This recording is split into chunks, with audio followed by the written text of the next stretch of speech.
Mä odotan myös sitä, että sit kun tulee backiin, me saadaan siis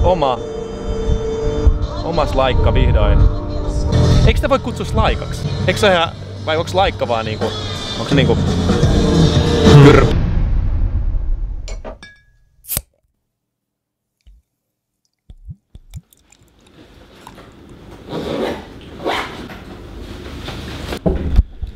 Tää on kuulkaa se päivä nyt, kun tää tarina alkaa. Vittu. Aletaan hommia.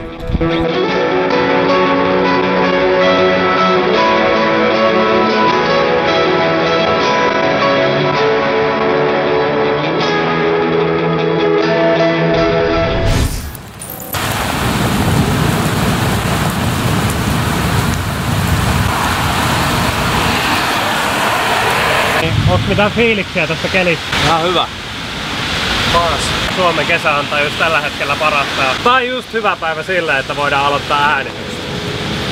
Alright. Eli homman nimi on siis se, että ollaan saavuttu tänne Helsingin Vallilaa meidän treenikämpälle. Tarkoituksena on aloittaa nyt siis meidän treenikämppän äänitykset, joka tarkoittaa siis sitä. Tää on vaan niinku tavallaan toinen työvaihe biisien kehittämisessä. Näitten tarkoitus ei todellakaan mennä siis mihinkään YouTube, Spotifyhin.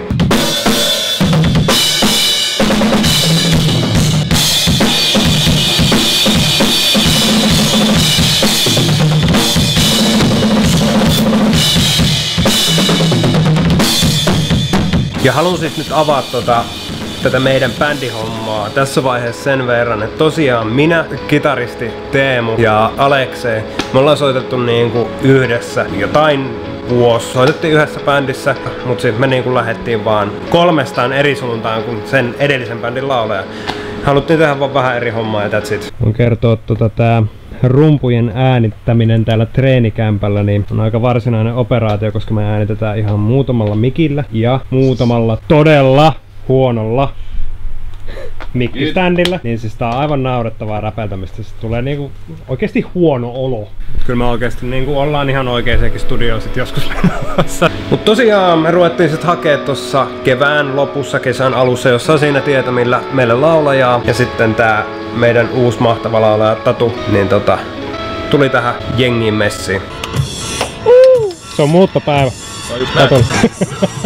Ensin huvi, sitten muutto. Mitäs sun korkean paikan pelko?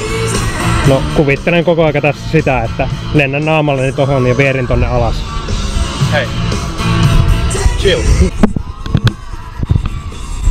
Kiitos.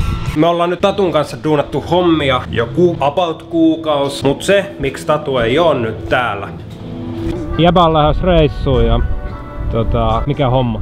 No, oli semmonen vähän mieleltään sekaisin oleva 25-vuotias nuori mies, joka päätti, että syventyäkseen kaikkeen siihen, mikä on tärkeää, kannattaa lähteä purjehtimaan, vaikka olisi koskaan purjehtinut elämässään, ja etenkin siinä tapauksessa ylittämään Atlanttia kuukaudeksi. Se on siis 2-mastoinen 30-metrinen paatti, joka on käsin tehty Espanjassa, yksi harvoja laivoja maailmasta, jotka vielä purjehtii. Mä lennän ensin New Yorkiin ja sitten sieltä Kanadaan ja sitten me purjehditaan Kanadasta, Halifaxista, Ranskaan, Le Havreen. Ja tämän reissun pointti on ehkä se, että on luonnon armoilla hetken aikaa ja ehkä oivaltaa asioita, kun tulee tylsää ja alkaa ketutuskerroin kasvaa, niin tulee hyviä ideoita. Silloin tulee niitä parhaita ideoita. Niin kuin taiteellisesti ja muutenkin. Mä otan paljon siitä reissusta dokumenttia ja kirjoitan biisejä toivottavasti. Tällä hetkellä, kun tää vlogi on kuvattu, tää meidän tarina on niin alussa, että meillä ei ole vielä edes nimeä. Ja meillä on vasta muutama biisi alustavasti valmiina. Tatun takaisin tulo on nyt siis vielä noin 3 viikkoa aikaa. Mut sit kun toivottavasti ja oletettavasti seikkaille tulee ehjänä takas sieltä Atlantilta, niin sit me aletaan ihan tosissaan hommia. Ja ehkäpä jo sit on seuraava ajankohta sille, kun meille tulee tällaista vastaavaa matskua. Ei mulla tai meillä muuta. Kiitos.